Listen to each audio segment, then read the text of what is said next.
Saturday morning po, may isi-share si Kuya AJ sa inyo guys. Today is May 4, 2024. May isi-share si Kuya AJ na mahalagang bagay. Tungkol ito sa ating Panasonic freezer. Kung natatandaan niyo guys, last 3 years ago, o 3 years, mahigit 3 years na po, may na-share ko sa inyo na Panasonic freezer, yung bago naming freezer na nabili namin.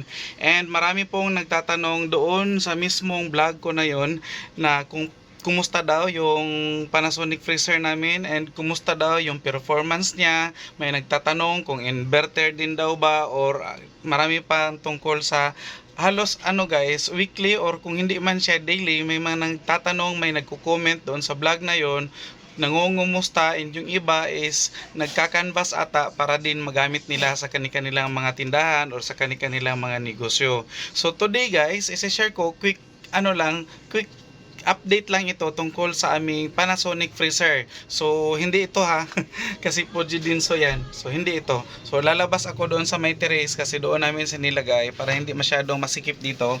Dahil tingnan nyo ang tindahan ni Kuya AJ guys. Patagilid na si Kuya AJ kung magkilos-kilos dito sa loob dahil po siya, super sikip na. So kung ilagay ko pa dito yung Panasonic freezer namin, sobrang sikip na din. Since ice or yellow lang naman yung laman ng aming freezer at saka kunting mga hotdog kung meron man, pero usually sa Selecta freezer namin nilalagay yung aming hotdog. So dadalhin ko kayo doon sa may terrace para po makita ninyo kung kumusta yung Panasonic freezer na i-vlog sa inyo ni Kuya AJ. Mahigit 3 taon na po yung nakaraan. So ito siya guys. Ito yung ating Panasonic freezer, maraming dikit-dikit, mga ref magnet.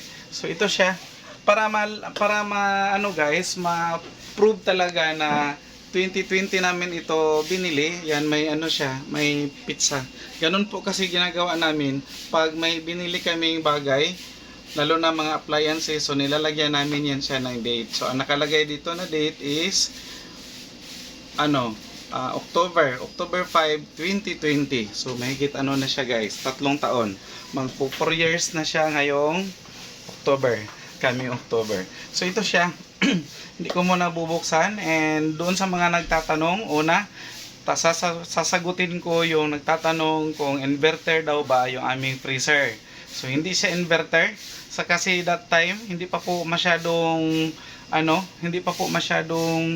uso sa inverter, although may ilang brand na mga brand ng freezer or mga refrigerator na inverter na, pero ito kasi siya, itong ganitong model or ni Panasonic is hindi pa inverter. Kung gustuhin ko man na bumili ng inverter kasi mas efficient siya sa energy, mas long yung kanyang span or lifespan ng appliances, pero wala po kasi pang ganito si Panasonic, and sa ibang brand meron, pero si Panasonic kasi gusto ko.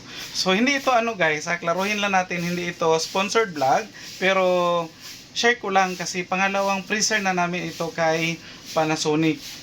Yung una siguro na natusok lang yun kasi delikado po kasi pag gumamit tayo ng matutulis na bagay, matatalas na bagay, tapos sa loob natin parang yung kanyang preyon. So hindi namin siya pina-repair kasi pag ipa-repair mo, na-scam na kami minsan doon sa freezer na yon kasi kumuha ako ng technician, nagbayad ako ng 2005, 2008, and wala pa rin nangyari, and hindi kami binalikan.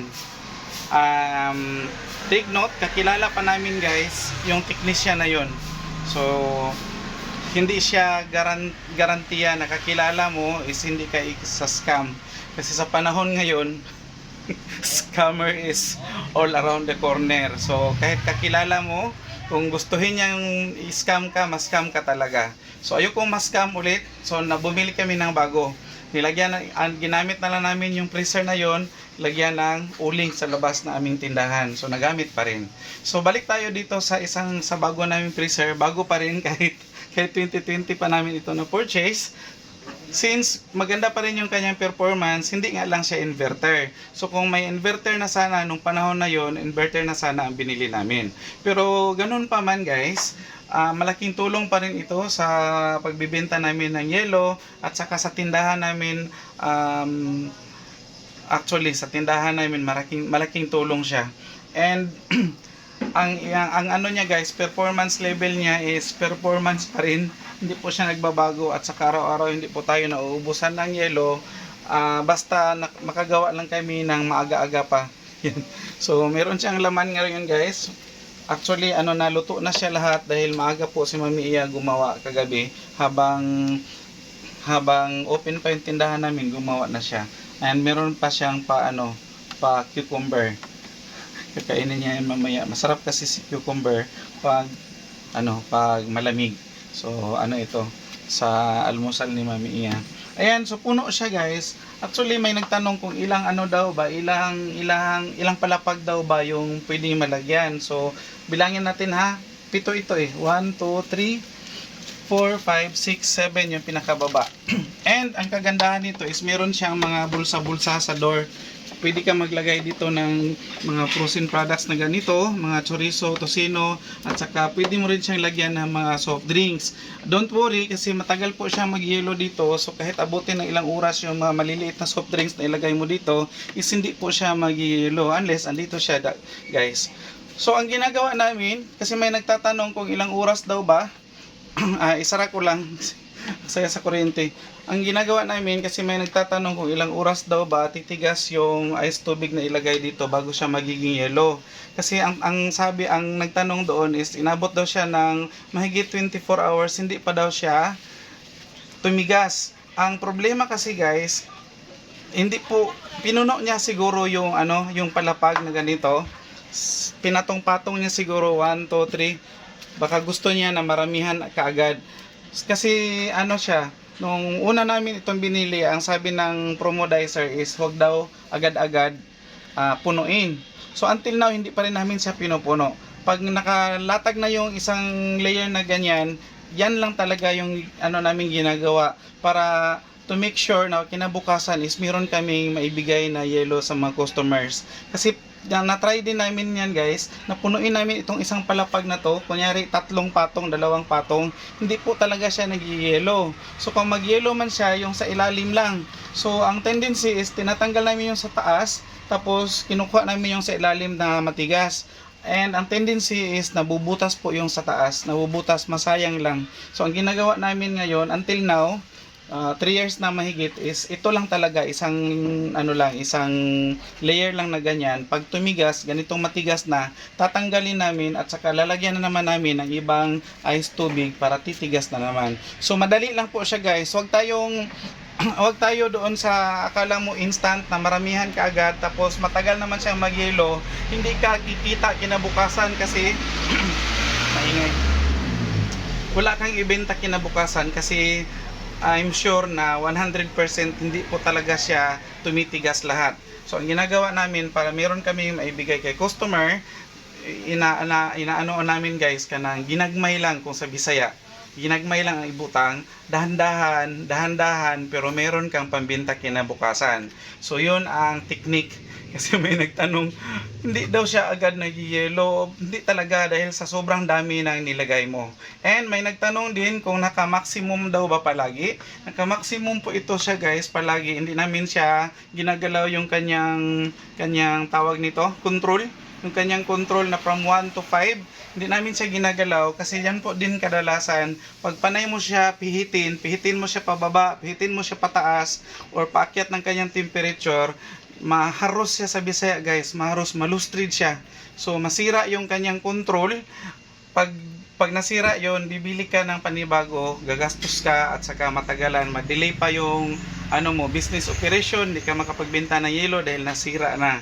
So hayaan na natin siya naka-maximum. Anyway, gusto rin na naman natin mag-business, gusto natin makabenta ng yelo, so naka-maximum siya palagi at hindi namin ginagalaw para maiwasan po na malustrid or ang kanyang knob. So yun kasing knob ang pinaka-importante. Paano mo siya maikot into what temperature ang gusto mo kung nasira na siya. So yun ang guys, yun ang technique namin na ginagawa. So sa guys, sa tulong ni Panasonic Freezer until now, magpo 4 years na siya, hindi pa rin siya nagbabago kanyang performance level pa rin, at saka malaking tulong talaga ito guys sa aming tindahan. So hopefully makasama pa namin siya ng mahigit 10 taon. Matagal pa pala mag-retire si Kuya AJ sa pagtitindero. Ayan po, sa pagiging tindero ni Kuya AJ, kahit siguro ugod-ugod na si Kuya AJ guys, magbenta pa rin.